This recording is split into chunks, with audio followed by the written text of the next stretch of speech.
Hi, my name is Mariah McAdams, and I am in Professor Aben's linguistics class. I wanted to discuss Chapter 10 in Language and Gender entitled Public Talk. First thing Talbot talks about is women in the public sphere. And historically, it has been solely dominated by men. There are forms of talk which are typically found in the public sphere. And these norms are primarily masculine.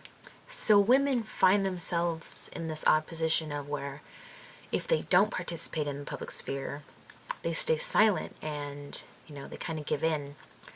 But if they do speak, they lose their femininity, and people might necessarily not take them seriously or even listen to them for that matter. The second thing that Talbot focuses on is politics.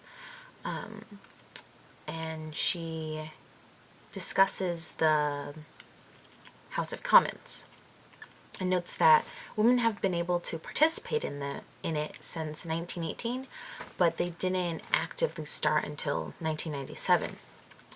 And yeah, women are allowed to participate in it, but it comes with a lot of struggles, like they don't have any childcare provisions, and it's basically a gentleman's club, which is dominantly run by men and male language.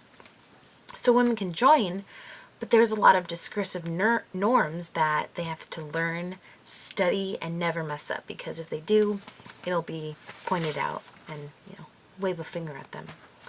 The third thing she talks about is broadcast interviews, specifically the political world, and how now it's really only for the elite. She focuses on Jeremy Paxman, who is a persistent, intrusive, and repetitive interviewer. Some people find Paxman's interviewing style bold and admirable. However, Sue McGregor proves that there's more than one way, more than one style to get to the truth without being rude, cold, and distant. She actively talks to her guests before speaking on air with them, and she also engages the audience rather than scaring them or yelling at them or not even looking at them. So she kind of compares and contrasts their interviewing styles. And even though McGregor is more compassionate, people still criticized her for being too aggressive and interrupting. And I think that's because she is a woman, and, if you're going to be an interviewer, of course you're going to have some sass. It's kind of required. But when you do it, it's more noticeable, and people point that out. And the fourth thing that Talbot talks about is the double bind. And the double bind happens to women who find themselves in leadership positions and roles, because there's an expectation to behave in a feminine way, but they also have to act in a professional manner which requires them to behave in ways that are considered masculine, like being in control and telling people what to do. That's considered masculine.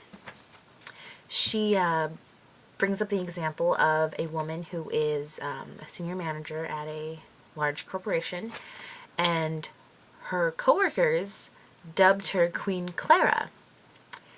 And it's all in good fun, but how can a person in power be taken seriously when your coworkers are openly joking about you in front of you to your face?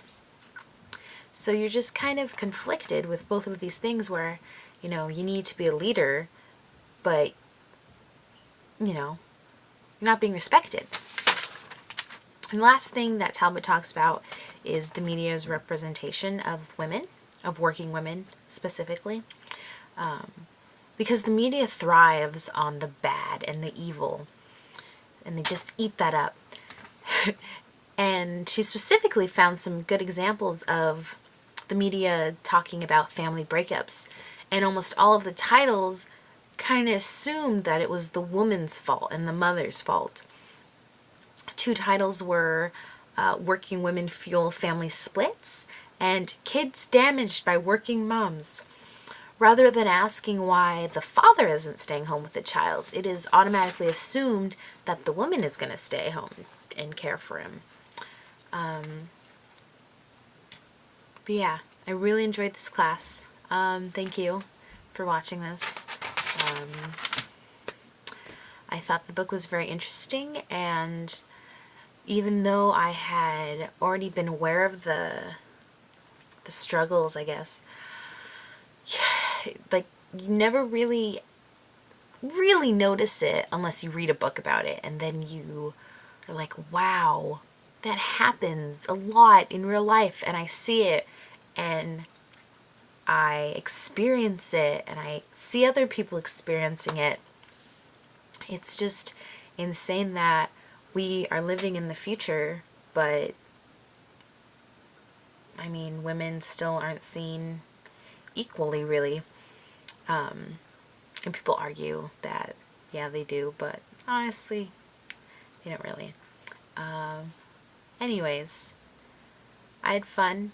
I hope everyone enjoys their semester. Thank you.